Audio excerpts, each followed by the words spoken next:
maanta waxaan ku sugannahay magaalada Muqdisho gaar ahaan degmada Xamarweyne waxaan ka sii joognaa masaajidka weyn ee Marwaas waxaan rabnaa in aan dadka la dhaxmarno mikrofoonka aan weydiino su'aalo kala duwan waxaan ku bilaabeynaa ninkan walaal soo dhawow السلام عليكم مقيع اسمع شغل الله برادا marka waxaan ku weydiinaynaa walaal macaan malaay muhurda ملاي وهردا ay waayay sidoo hurda جمل كوسو جمل كوسو كردا جمل كوسيس ay waa mahadsan tahay soo dhawow walaal walaal waa dhawax magacaaga xuseen walaal waxaan ku weydiin lahaa malaay muhurda ha ay qaab ku hurda waayay wili qoriis xataa markuu hurdaayo qoriis lama joogi karaan kur malaay kale kama hurdaan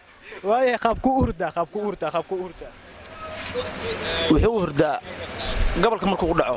jamalkiisu soo galaya waayay markuu hurda indhihiisa ma xiraa mise ayagoo furan maya indhaha waa u furan yahay ma hurdo ay waa hurdaya oo indhaha u furtaaba waa mahadsantahay soo dhawow walaal magacaaga ku bilow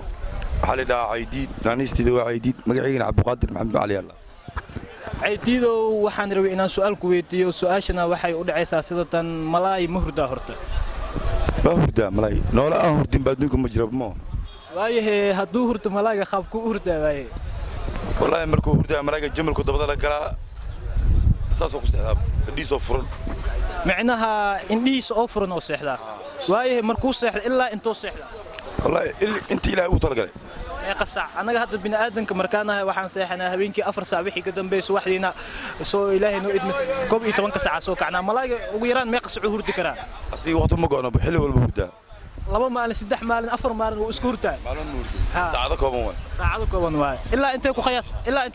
intii nus saac amal jifaa su'aana nus saac kala jifaa waa saac macnaha kos waay ay waa mahadsan tahay